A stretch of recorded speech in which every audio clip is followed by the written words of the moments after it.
Brian? Well, good evening. Welcome, especially to those people who've joined since our first section of the audience was here. Just to set this up a little bit again, particularly because we've now started recording this evening's meeting of the Lewis Carroll Society. My name's Brian Sibley, and I'm here with my fellow member of the Society, Jean Folan. Good to see you, Jean.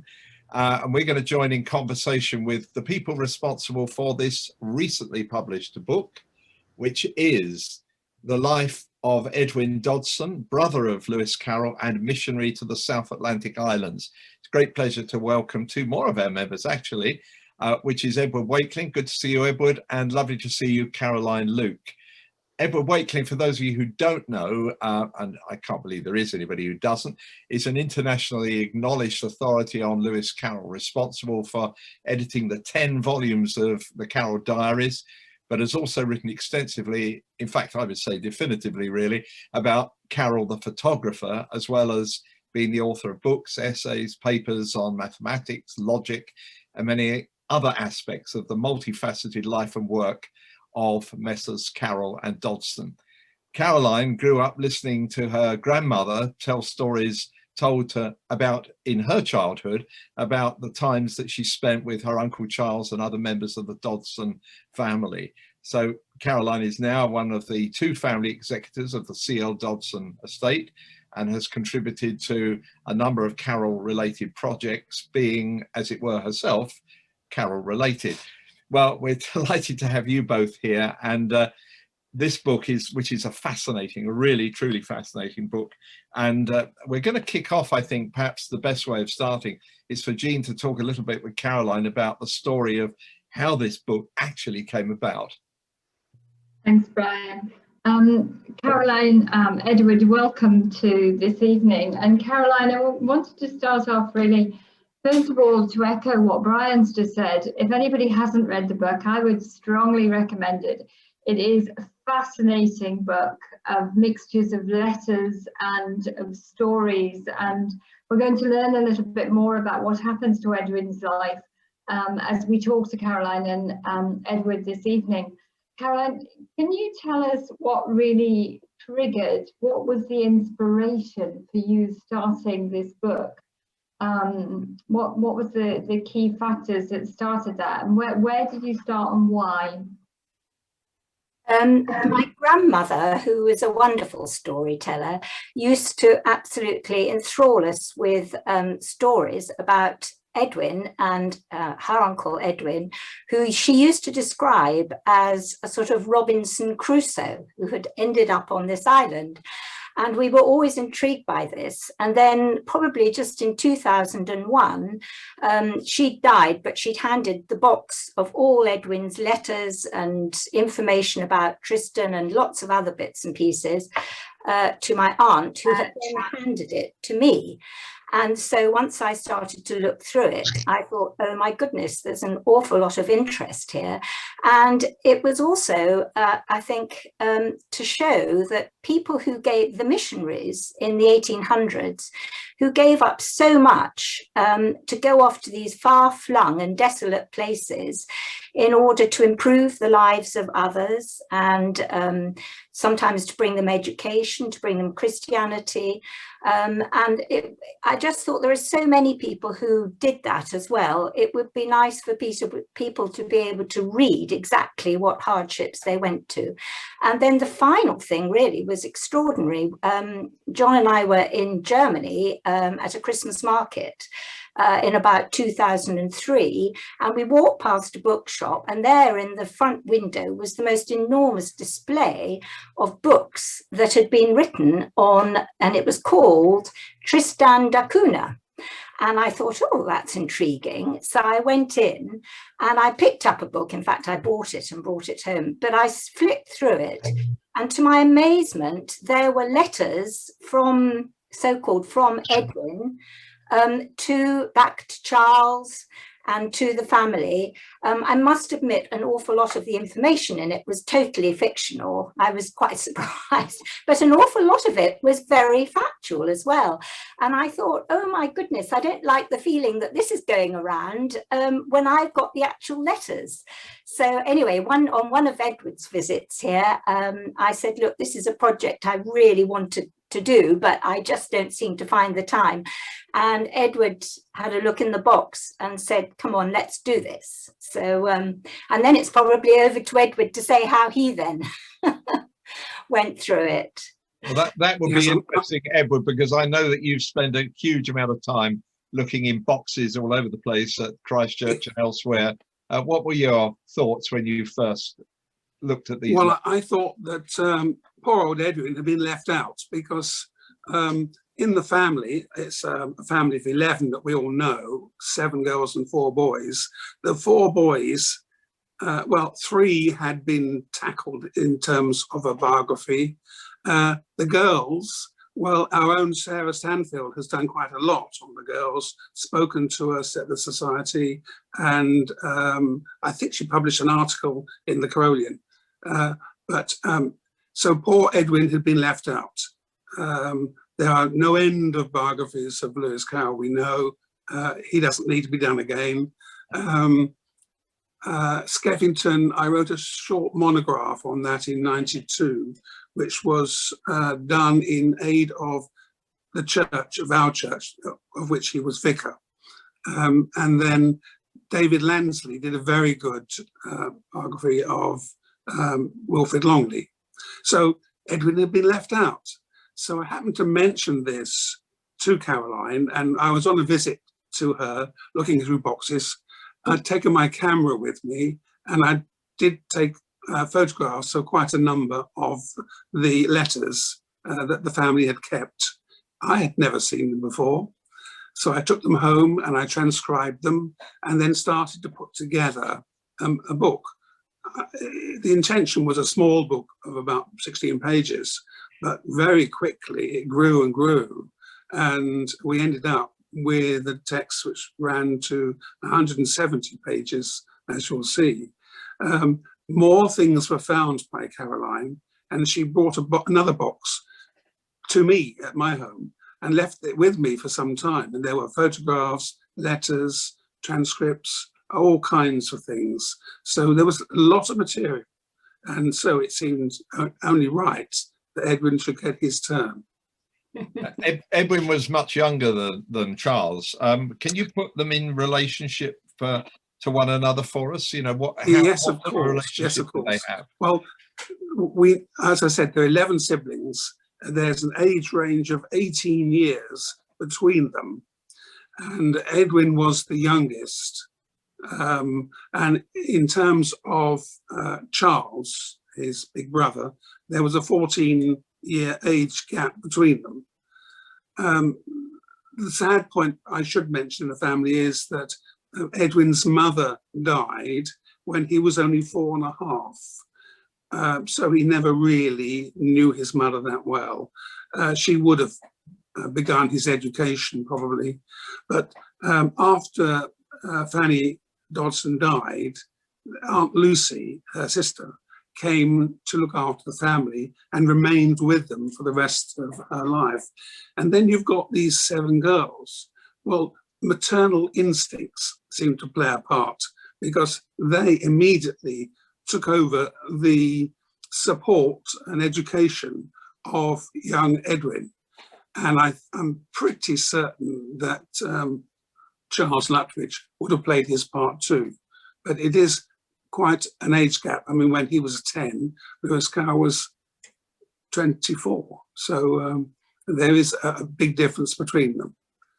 But he did take him around, take him to the theatre and to various Madame Tussauds. Various other places. I was very anxious to find him a career. I mean, even trying to persuade Macmillan's to take him on as a... Well, before that, Brian, he did take a part in his education. And initially, he was taken to North Stanley, which is in Yorkshire, and had some initial education. He would have been then I think 10 or that age. And then Charles Lutwidge obviously realised that there was a very good prep school down near Winchester, Twyford School, where his two other brothers had been before. So Skeffington and Wilfrid, as far as we know, were educated at Twyford School. The headmaster changed, and the new headmaster was known to Charles Lutwidge, and that was George William Kitchin. And he later on became the father of Exie Kitchin, the famous photographic model that Charles Dodgson used. Anyway, he took him down to Twyford School, got him enrolled, and kept an eye on him from then on. And later, when he graduated to Rugby School, passed entrance examinations, because Charles Lutwidge had been there himself, he took Edwin to Rugby School and introduced him to the headmaster and showed him around. So the early years of Edwin were very much under the eye of Charles Lutwidge Dodgson. Well, when I was talking with Jean, when we were chatting the other day, Jean, we were both remarking about the fact that Edwin shows himself to be something of a storyteller.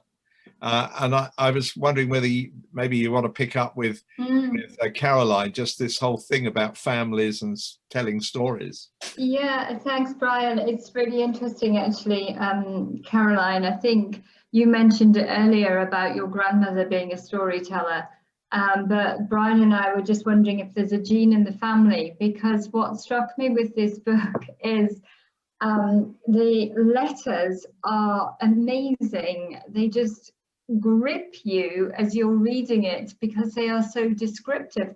And it's not like a diary. I mean, in those days and during that time, there were very much diary writers, and it was of the era. But these are stories, these are genuine. And you almost feel as though you're eating the prawns and the melons and the, you know, because of the way he tells the story. So can you tell us a little bit what you feel about that, and maybe the family, because clearly there's something there. I think in the book it mentions about the family gathering together and telling stories. Certainly they were passionate about books and literature. I mean, right from the start, we've got some books here which were in the nursery at Daresbury. And so, you know, and there's quite a collection of children's books, and even little books that the children themselves wrote.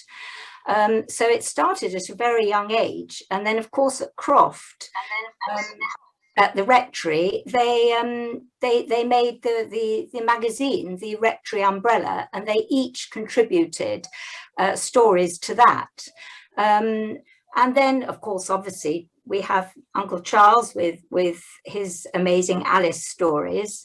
And I think Edwin at one stage also, he reworked the Sylvie and Bruno stories. But my grandmother was wonderful. I mean, we used to have magical visits to her for our holidays in the summer, and we would literally sit with her either on the sofa or on the end of her bed, and her stories, they would just come out of the air, and she would talk for probably 2 hours. And we used to complain if we were called to go for meals and that sort of thing, because her stories were just so magical. And she used to write us letters with little drawings on them. In fact, actually, I've got one here I found the other day, which is called The Elephant Family and the Funny Things They Saw and the Even Funnier Things They Did. And she was at Art College in London, one of the few women at that stage in the early 1900s to go to London and go to Art College. And I don't know, can you see some of the drawings? Yes, we can. Yeah? Yeah, excellent.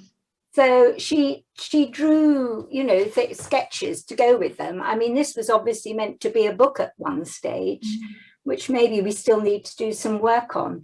And then I think even my father actually used to take that off as well, and he would make little books hand stitch them for my children, for his grandchildren. So I think there is definitely, there is a strong gene of storytelling in the family. And Edward, have you seen that, as you've done a lot of writing about several of the Dodgsons? Have you seen that as you've been writing things? Yes, I have seen that in other members of the family.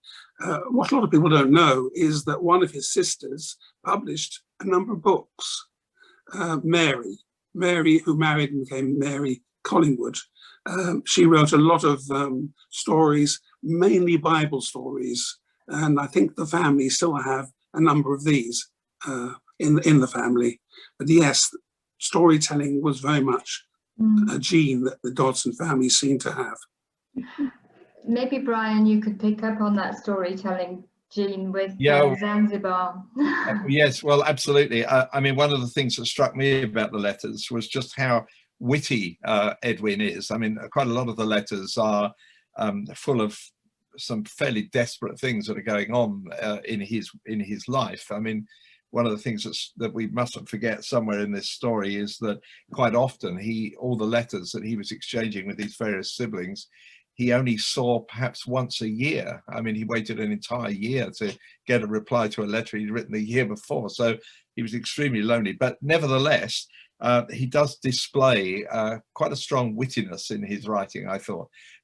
But let's before we get to Tristan, because we've talked briefly about Tristan da Cunha, but before he was in Tristan, he was in Zanzibar. Can you tell us a little bit about that and how Charles reacted? Because I think Charles was obviously very, very pleased when Edwin decided to go into the church, although he did have reservations, particularly when Charles went on to Tristan, because he felt he was somehow wasting his energies on a very small population on this remote island. But Zanzibar was both for him, I think, an intriguing place, but it was also a place which was really not good for his health, was it? We need to go back a bit. Edwin certainly was a very witty person, and he also made sure that when he wrote letters, he wrote them to different members of the family, mainly his sisters, so they'd all get one in turn. And obviously they looked forward to having the next epistle from Edwin. And some of those are really very funny, particularly when he was at Twyford School. He writes to Maggie, we calls her Maggie, and he kind of tells her off. He basically says, look, I've been writing this very, very long letter to you. Now I shall expect a very long letter in answer to this. So mind you send me one. But why don't you write to me oftener? It is now beginning to be that I write more letters to you than you to me. I shall expect a letter at least 2 times a week. So mind what I say. Now I will conclude with best love to all. A kind of telling off from little brother. It must have gone down very well. The problem then was, and there's a mystery here, because we have a gap in his life of 4 years and we don't know what was happening. He seemed to be at home. The family were all trying to find a suitable career for him, and he took after his brother somewhat because he was very good at mathematics, and he thought that the job with mathematics in it might suit him. Well, various people were asked. I mean, Alexander Macmillan was asked for help, other people that Charles Lutwidge Dodgson would have known, and I think they even sought the help of Thomas Dodgson, who was from a different branch of the family. The family kind of broke into 2 parts in the 1600s, and yet they still kept contact with each other. So Thomas Dodgson was actually in the city and obviously was very well placed. And so Edwin was probably encouraged to write to him to see if he can help. And he did.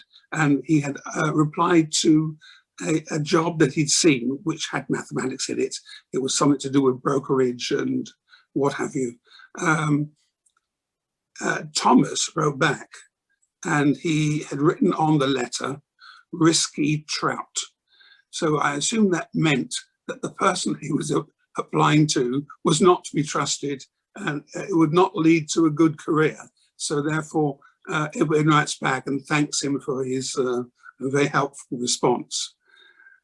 In the end, after his father died, I think something kind of persuaded him that the church might be the better approach. So he joined the theological college at Chichester and trained with a very much an interest in missionary work. And that's what he ended up doing. So how did he get to Zanzibar then? Well, Zanzibar, he had heard of Bishop Edward Steer, who was the Bishop of Zanzibar, and heard of his work. And they were trying to bring a Christian approach to the people of East Africa, and a project which the bishop and others were doing was to rescue boys who had been enslaved. And so a lot of young people who had not had any childhood at all, who'd been put into slavery and then rescued, they were a group, and what Bishop Steer wanted to do was to try and get a school for them so they could be educated and then take their place in society. And so this is, well, Edwin went not knowing what he was in for. Very soon after arriving in Zanzibar, the bishop said, "I want you to be headmaster." So he, at the age of his early 20s, he suddenly became headmaster of a school in Zanzibar for enslaved boys. There was a school for girls elsewhere, of course, they were kept well apart. And there's very much a kind of very kindly approach that Edwin took, because he knew they'd really had a very bad time up to then, and some of them weren't that old. So I think he was fairly relaxed, although he expected certain things to be done, and certainly Sunday worship was important, but Sunday worship was in English. And of course, the vast majority of the boys didn't understand a word.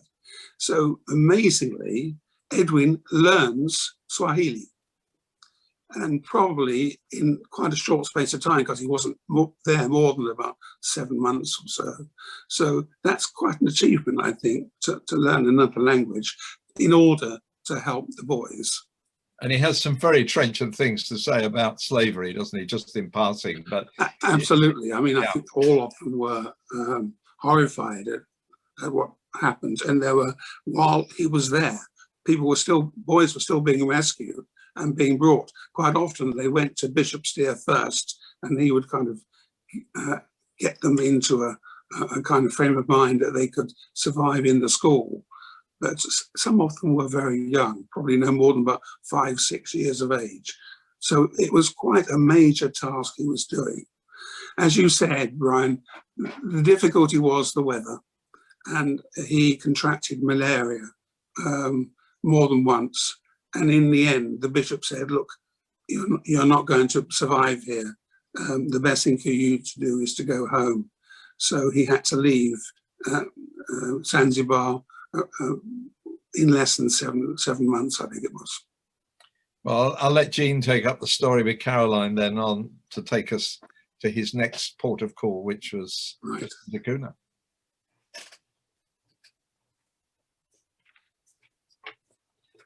Helps if I come off mute. Sorry about that. I think it's really interesting because some of his letters are actually on the boats, and I think we forget these days how long it takes to get. And he was, as I think Edward said earlier, he was actually quite demanding of his family, and you know, writing letters. And there would be letters in ports in St. Helena for him, waiting, and he was very, very descriptive of the journeys and what he was eating and the on board. And then finally he arrived in St. Helena, and actually what's fascinating was But he arrived on Tristan da Cunha 140 years ago on the 28th of February. So we're almost near it, an anniversary. And maybe Caroline, you could pick up from there and tell us a little bit about it, because it really is Robinson Crusoe. There was very few inhabitants there. Well, I think I was going to take it back to his arrival at St. Helena, where he was told that, which was, I think, in about early February, and then he was told there may not be a boat to go to Tristan until October. And so he was going to stay and work there. But anyway, luckily, within a month, a boat arrives and they actually pay the captain to take him to Tristan.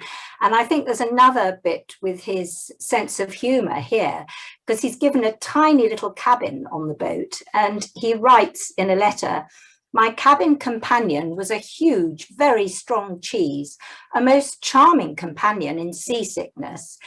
And also there was a strong smell of creosote from railway sleepers, which had recently been in the cabin. The cook had but one fault, and that was that he hadn't the faintest idea of cooking.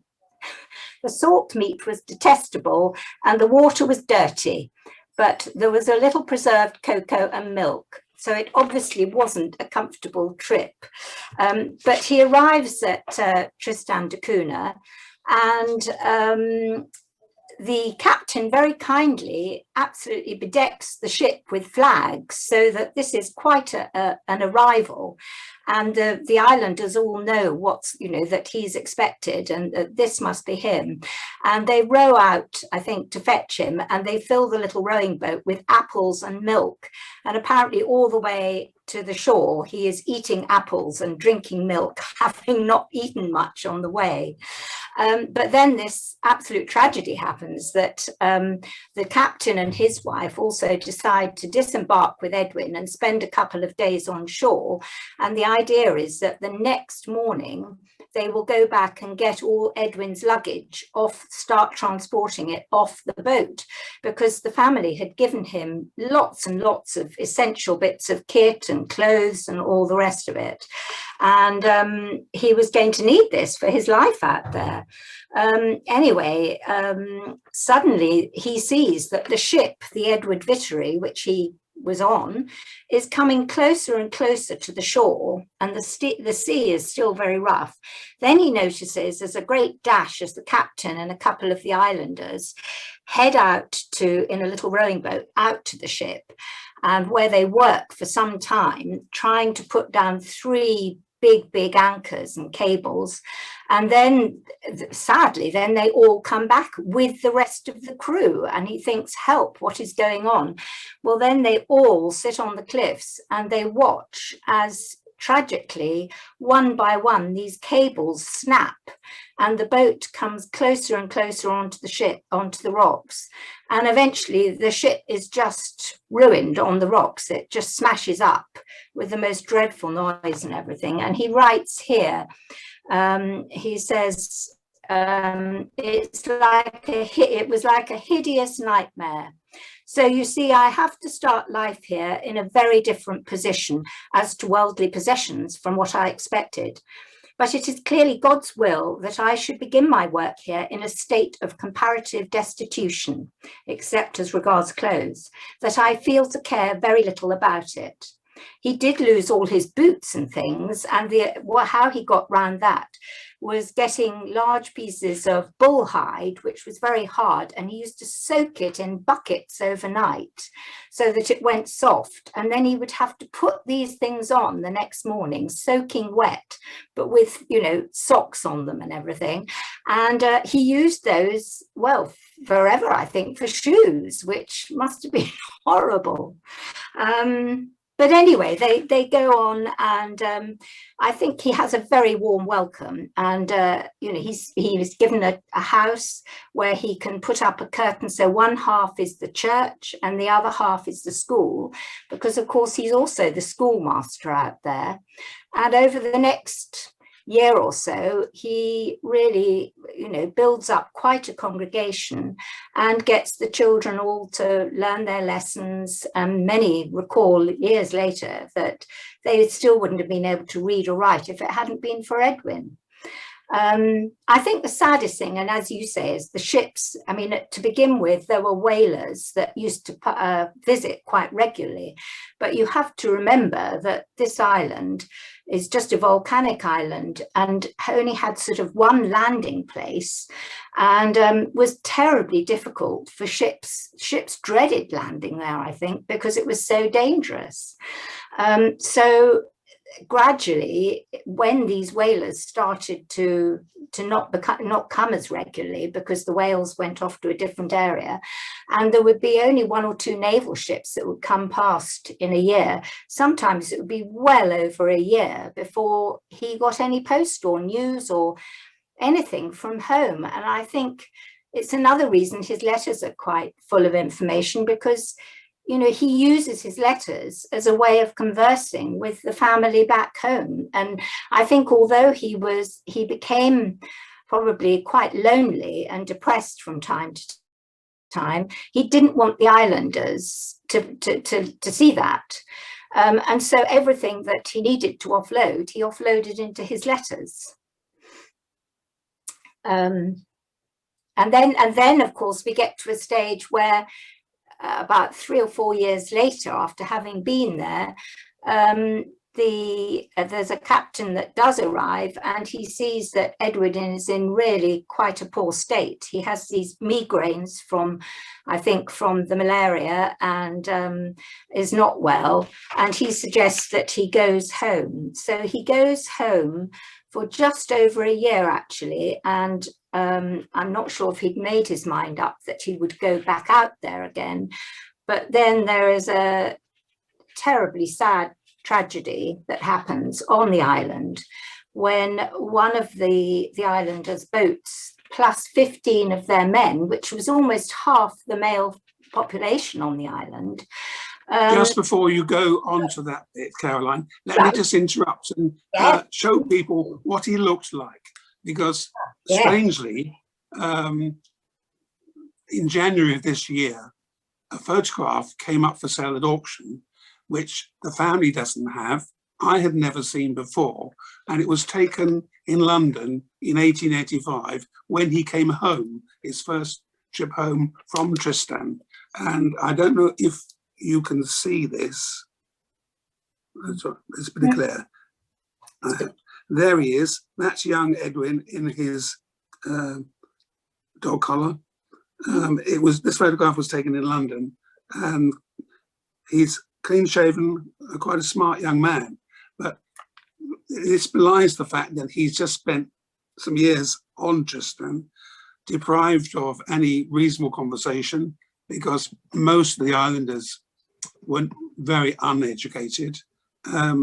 He only had, I think, the occasional newspaper was sent to him. Someone, I think the Guardian newspaper sent him copies, and he had Church Times from time to time. But it was really quite a major ordeal that he had. So I'll let you go back to Caroline, who's going to tell you a bit more about the shipwreck. The shipwreck. Tragedy. The tragedy. It was very sad, and the islanders, of course, were absolutely devastated because they'd lost so many of their menfolk. So Edwin obviously considers, he has no hesitation. He decides, I am going back. They need me out there at this moment. And so he gets a ship as soon as he can, and he goes back out there.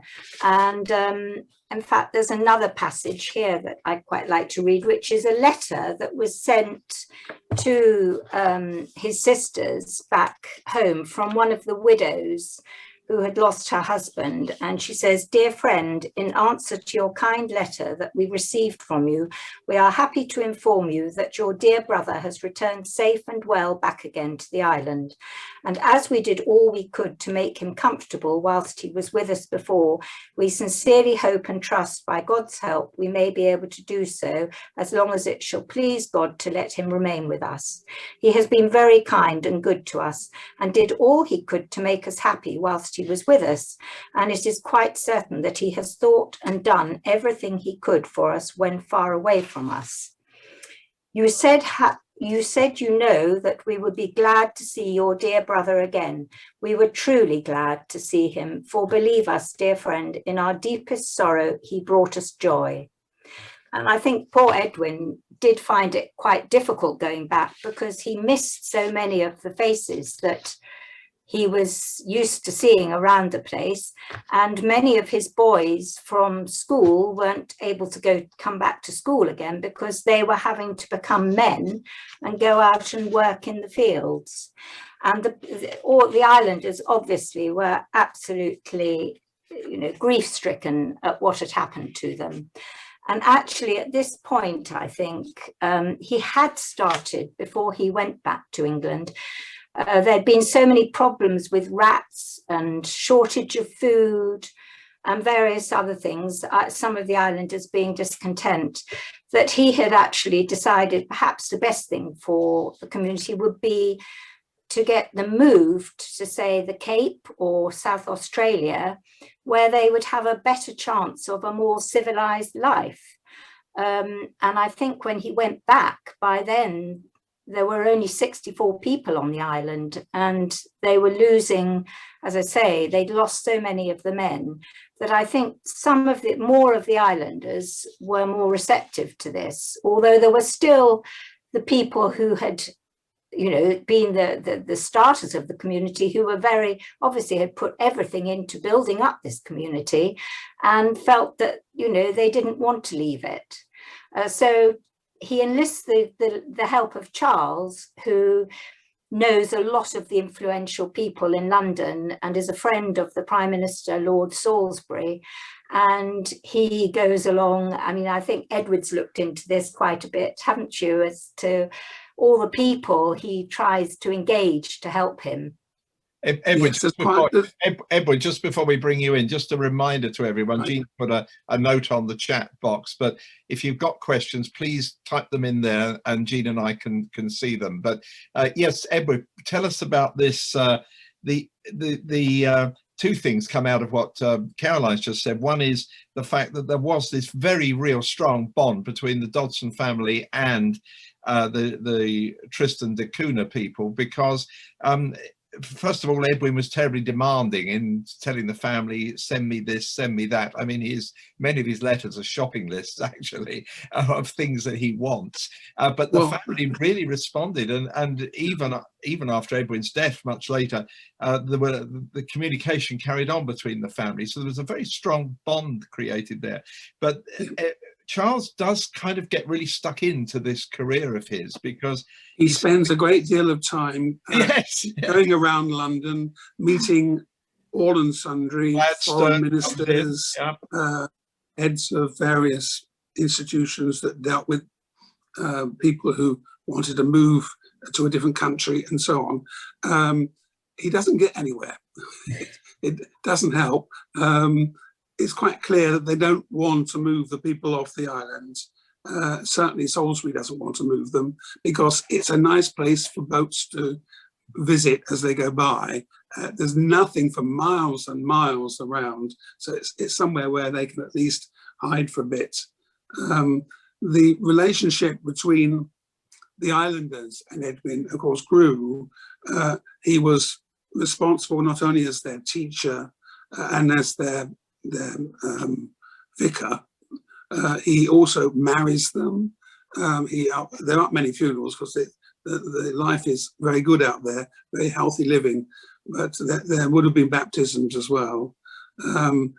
He didn't take too kindly to some of the ways that they used for weddings, where the poor girl was sometimes covered in oil in her hair for some reason. It was kind of the thing to do, unfortunately. So he had to go along with it, and he didn't like a lot of the noise and the drink. So he would attend briefly and then disappear to his own place after that. Edward, do you mind if I just pick up on one point there about weddings, which fascinated me, was the cake, the ring and the cake and The rings. Yeah. They were basically passed down from family to family. I think the veil was too. They only had one veil on the island, and so every bride had to borrow it and wear it. So it shows some of the strength within the families themselves. There was a story, wasn't there, about hiding the rings in the cake and a threepenny bit. And if you get the threepenny bit, you were celibate, and if you got the ring, they were you would go on to get married. So it's a little bit like our posies, isn't it? These bits, yes, a bit like finding a threepenny bit in a Christmas cake. Yeah, I think and the payoff of that, Jean, if you remember, is the fact that the person who gets both the ring and the threepenny bit, which means that she's going to remain celibate, is the same woman who's already got a family of half a dozen. Yes, yes. Edward, can I get you to say something about the whole business of Edwin's faith? There's a curious letter, one of the letters, where Charles is writing on his behalf to someone else, where he refers to him as an extreme ritualist. Yes. And at the beginning he was very unhappy about him dedicating his life to really what was at the beginning 104 or 5 people and a lot of sheep and cattle. But he does go, apart from the efforts you've already been talking about, is that when things really get difficult towards the end, he makes this, I think, fantastic offer to actually find a locum, find another priest who will go out there to serve on Tristan while Edwin can come home and recuperate and get new strength. And it's very touching that Edwin himself doesn't know whether to accept or reject that offer. He doesn't know how to answer that offer. It's interesting that of the 4 male members of the Dodgson family and father, 5, they all took a different line in terms of Christianity. We have high church, we have low church, we have evangelical people, and so on. There seemed to be one of each in the Dodgson family. They didn't come to blows. Father was very high church, a Tractarian, who had translated one of the books of the early fathers, Tertullian. And then you have Lewis Carroll himself, who was probably very broad church, moving towards an evangelical style in the latter part of his life. Skeffington was, I've got to put this kindly, he and his wife would much prefer to go out and deal with the poor and the sick. And that was the approach that they took. Wilfrid, well, he was the odd one out in the family because he's the lay member. He was a farmer and liked shooting. He was a blue for University of Oxford. So we have Edwin, who is as extreme as you can go on the right in terms of being ritualistic. Now, I'm not quite certain if that meant he approached the style of a Roman Catholic priest. I don't know. Certainly the family gave him various things to wear. There's a surplice, there's almost certainly a cassock and a gown that he would have used. There's a cap, a number of things. And these gifts that were made were freely made by the family. He didn't have to beg and borrow and ask them for the family to send him things.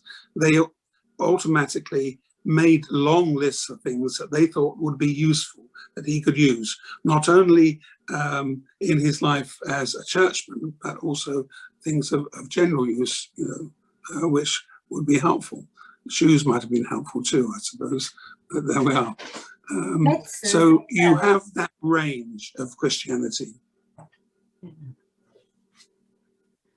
Sorry, Caroline, were you? Sorry, I was just going to say Charles gave him quite a lot of homeopathic medicines to take out as well, didn't he? He did, yes. But lots of the Waverley novels, I mean, he realised that this man needed some entertainment, and so that books were frequently sent out to him. And as I say, the newspapers were collected and sent. I mean, he got them extremely late, but I don't think that mattered too much. He just wanted to know what was going on in the world, of which he knew very little about.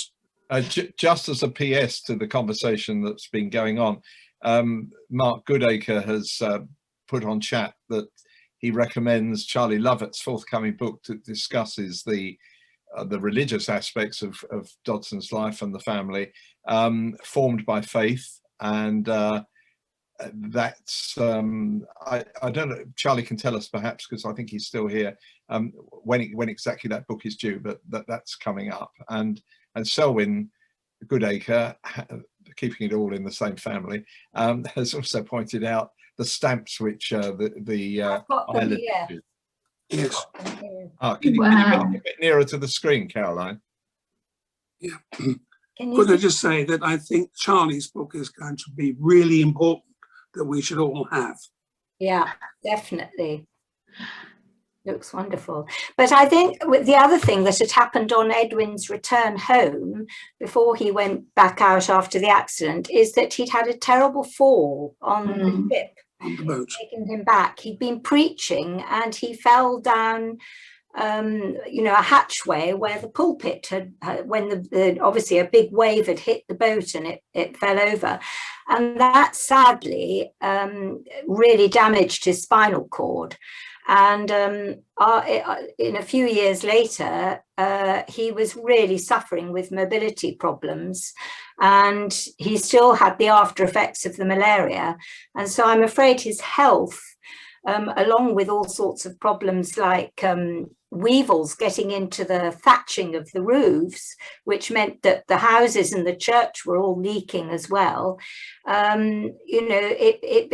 Life became very, very hard. Plus, of course, there were fewer boats calling.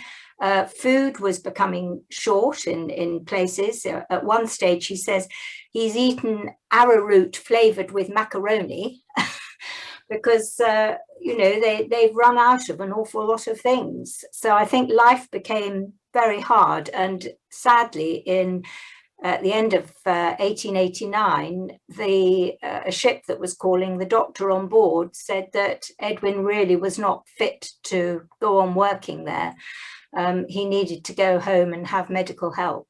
So sadly, I think he was very sad at leaving them, because they'd become very special parishioners to him. Brian, I'm just keeping an eye on the time, and I would love to just keep talking to Caroline and Edward, because it's fascinating. But we have it's just nearly 5 to 7. I was just wondering if there's any other questions. There's a message from Charlie Lovett. Thanks, Charlie, saying in the late 1900s, copies of a large sheaf of papers relating to Edwin from the SPG, which is the Society for the Propagation of the Gospel, archives, including transcripts of letters from Edwin and to and from his bishop, transcripts of letters from CLD, etc. I'm curious to know if you used any of this material in the new book. That's a question to both of you, but I expect Edwin's probably the one who's going to answer. I'll try and answer it. I don't think we've used much of that material. That we did look at the SPG archive, and there are 1 or 2 things from there that we've used, but that's not very much. Okay, thank you. And there's a question from Steve asking, just as a traditional thing, was it the case that younger brothers in large families of a Christian tradition, that they were sent out as missionaries? Was that a kind of thing that went on? I'm not aware of that. I think each individual was allowed to make their own choice, as long as the family could support them. And this missing 4 years, I think he was simply living at home with the family helping, and he was trying to decide what to do next. And then, of course, the idea of training for the ministry, particularly with a view to becoming a missionary for the Society for the Propagation of the Gospel, certainly came to his mind. Okay, that's great. There's another update from Charlie. Formed by Faith, the book which Mark Goodacre was recommending and endorsed by Edward there from Charlie, will be on the fall 2021 list from UVA Press, and he'll let everybody know, he says, as soon as he's got a confirmed publication date. He says pub date, which put me in mind of something to do with the roadmap that we have in this country, but I don't think it is. It's publication date. And Cindy comments that's what she's looking forward to in Charlie's book. What struck me, she says, was how much unpaid labour was done by the unmarried sisters caring for sick relatives, sending bundles to every neighbours for years, and the correspondence. If they had married, they wouldn't have had as much time for the philanthropy, and that's absolutely true, Cindy. Yeah, absolutely. If anybody's got any other questions, but I think, you know, Caroline and Edward, you ought to just give us the story of what happened after Tristan, because you've taken us back to England, but we need to know what happened in those closing chapters of his what story. we were trying to do, Brian, was to leave it there, and then if you really wanted to find out, you'd have to buy the book. You want to find out what happened after that, read the book. Okay, that's fair enough. We'll give you a taster if you want. I mean, we probably remember over here that there was the volcano erupted in the 1960s, and all the islanders were brought back to England for a little while until the volcano calmed down, and then most of them decided that they didn't like the idea of flu or other things these days, so they wanted to go back. So most of them have gone back. There's been an aerodrome built now, I think, and it's much easier to get there these days. And I think there's a canning factory and a few other things there to keep the islanders occupied. And there are 250 residents, aren't there? Yeah, yeah. Which is a large increase. But it is nice that you showed the stamps that the islanders still, even today, remember Edwin and what he did for them. Jean, you were going to come in there. Yeah, I was just going to ask Caroline if she keeps in touch with anybody on Tristan. No, I don't actually, but I did wonder whether this ought to be a point at which we did try and make contact, actually. I have bought several books that have been written recently about Tristan and from, you know, locals there. But it would be interesting, wouldn't it, to make contact? Yeah. Because my grandmother, certainly during the volcano time, when the islanders came back to UK, she was very much of the opinion that the family should step in and offer them rooms and that sort of thing, you know. But I think actually in the end, it was decided it was much better for them to be kept all together so that they were families together. But there is still there was still a sense of duty to them. Yeah. Interesting. Well, we've had a fascinating hour, Jean and I. Absolutely.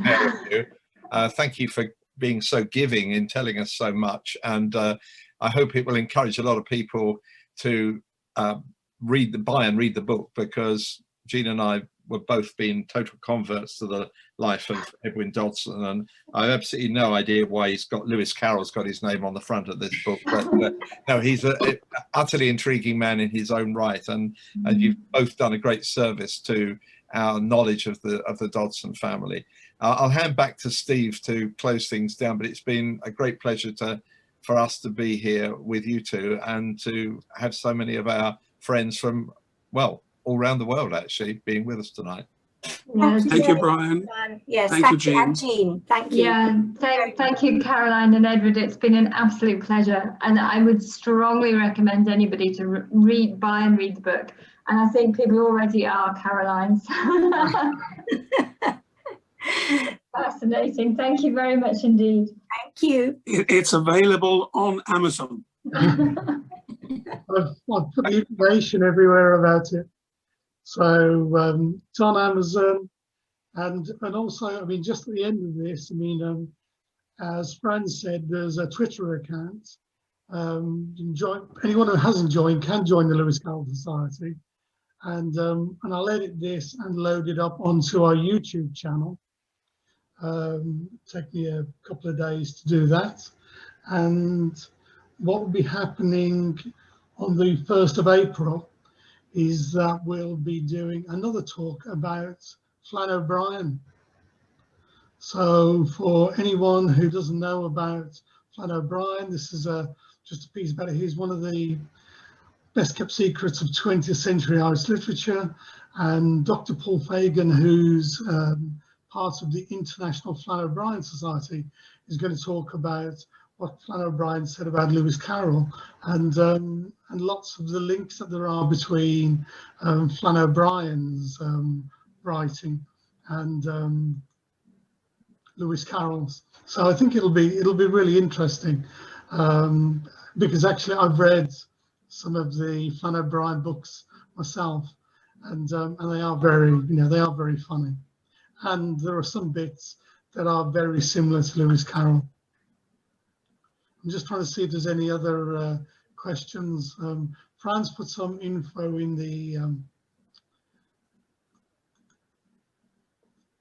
the chat box. I mean, all I can do is follow up on what Jean and everyone said. That I mean, thank everyone for coming this evening, for your questions, and Jean, Brian, Caroline, and Edward. I was going to call him Edwin. So I've done that. It would be an honour. to Edward for his time. I'll just see if I can. Oh no, if I can unmute everyone. So if I see if I can. I think if anyone wants to unmute and say goodbye, feel free to do so. Goodbye. Bye. Thank you, Bye. Caroline. Thank Nice you. to see you. Thank you, everybody. Goodbye. Bye-bye. Bye. Bye-bye. Brian and Edward, you look wonderful. Goodbye. Goodbye. Good Hello, job. Karen. Thank you. Elizabeth. Oh, Ellie. Hello, Ellie. Hello, Christina. Oh, everyone's here. Christina. What a crowd. Hello, Yeah. Edward. Wonderful job. And Caroline. Ellie, hi. Hello. Oh, Hello, lovely to see you. Lovely to see you too. Hopefully over here next time. Oh, I hope so. That would be lovely. It's so nice seeing everybody. It's been so look long. at Fran. it Hi, is Fran. Fran, we have to go out to dinner. Would be nice, wouldn't it, Cindy? Yes. Maybe Edward, I make that cake all the time. It's been so Yeah, long. of course. we might have to organise a virtual Lewis Carroll Society dinner this year. So we'll have to put it on our list. Mock turtle soup.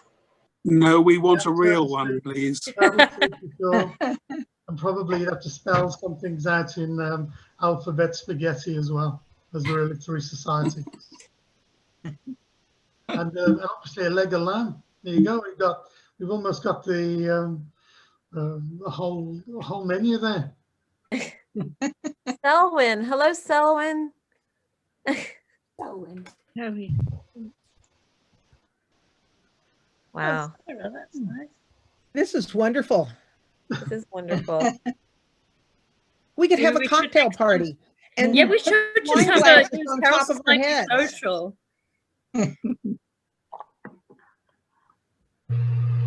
Maybe we should make a point of noting that, Steve. At some point we'll have a social evening. Yeah. Yeah. And I think That sounds lovely. Yeah. And our American members won't be jet lagged for once. of As long course as I'll be getting drunk early in the morning. Yeah, we'll be but- drinking. We'll be drinking early, but we do that anyhow. So But as long as you all promise not to leave all the conversation to the pudding, we'll be all right. I am the pudding now. It's been Well, a tough year. we all are, Cindy. We all are. Well, that'd be a good idea. I mean, we have in April, I mean, just as in April, we had the Flann O'Brien talk, and we're trying to do some other virtual things over here, you know, because, you know, you can't be too sure exactly when face-to-face and physical activities will start again. So, we're coming up with a number of different things. And actually one of the things that's in the ether at the moment is a musical evening. So that's being discussed at the moment.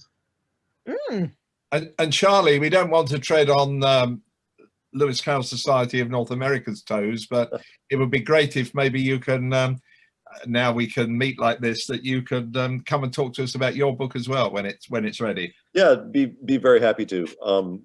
As I said, I think it'll be in the fall catalog. It's still, academic book production has been thrown for a loop with all of this, and so it's, but we're up to copy editing, so we're quite a long way along with it. So well, it gives us time to save up for it, because we know that all academic books are very expensive. So we can. Well, someone will need to review it, so there's a free copy going. Well, the good news is the last time the editorial board met, they decided that it would be put in the category of cost less and print more copies rather than cost more and print fewer copies. So hopefully that means it'll be more widely available and not quite as outrageously expensive. That's my hope. Well, Mark Goodacre might like to join in that conversation. I don't know whether Mark's still with us. I can see Selwyn and Janet. Hi there, both of you. But if Mark has left the conversation, maybe Mark might be interested in joining that conversation. Well, he's joined the conversation on Twitter. Well, that's excellent. Yeah, he would be great to be in conversation with, because he wrote the introduction or the preface for the book, and so he's read it and obviously is well qualified to talk about it. Sounds like a meeting's just arranged there. Excellent. And I wanted to make sure people knew that the Lewis Carroll Society of North America has been having monthly events. So we just had the viewing of Andy Malcolm's documentary from 2004. Yeah, I was there, Ellie, and it was an absolute delight. Yes, it was wonderful. So please join our monthly meetings also. That would be wonderful. And if you didn't see that movie then, it's now up on YouTube and you can go and see it at your leisure. Also, Andy offered to send free copies of the CD to, DVD to everyone. I think that's rash fellow, but yes, he did. Very kind of him. Very rash. But that's Andy. Yeah, I think we all watched the Andy Malcolm film on Sunday and the chat afterwards. It was really good. I mean, and I think the quality of the film was just fantastic. And what I came away from it was a better idea of how involved filmmaking is as well. The amount of detail and preparation that went into it was just phenomenal. It's true. I always like the things that go wrong, like one of the stars deciding to give herself a haircut. That was amusing. Oh, that was quite funny. And I think the Cheshire Cat as well was quite a star in the film. Amazing to hear that it was filmed behind a supermarket as well. It looked so rural and so beautiful and peaceful. And taking the trolleys out of the river beforehand. That's what they probably spent all morning doing if they were doing it over here in Oxford, taking the Tesco's trolleys out of the river. I was surprised that have chucked them there. What's that? Probably the students have put them there. Yeah.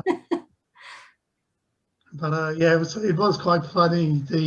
Because Carolian's very picky as well. I was waiting for. I mean, I was amazed how, considering, as you were saying, it was filmed behind a shopping mall. It looked, if someone had told me it'd been filmed in Oxford, I wouldn't have known any better. Means he did a good job. So very good. I'm going to be terribly rude and leave you all, but it's been absolutely fantastic to see you all, and I really hope we can pull together some social to continue the conversations we started today. Have a lovely evening. Yes, it's wonderful to see you, Fran. Bye, Fran. Yeah, Fran. Bye-bye. Bye, Fran. Bye. We'll do the same. Oh, Brian, I love your room. I love it. No, next time you're over, you can help sort the books out. That'd be most grateful. Okay. No, that's not my métier. I think the game next time should be nobody stands in front of the camera and you just have to guess from the room which person it is that's in that video. Best idea. Good idea, that. Great game. Yeah, I like that. Yeah, sort of through the keyhole for Carolians. There you go. That's another meeting we can do where you have to send in pictures and then people have got to guess. And match the Carolian with the background. Right. Why do you think I sit like this? It's so that the room looks relatively tidy and there aren't piles everywhere. That's why we all loom into the camera. Key word was relatively. Well, next time maybe I'll be able to sit with all the Alice books and everything else behind me, but my husband has very kindly left me with all the boxes over here that arrived in Germany yesterday. So I've got boxes and boxes and boxes of books. Yeah, what are you doing, Steve? Go over there and get those books deposited out. Yeah, we've still got loads here as well. They're going to go into the garage. Selwyn, can you unmute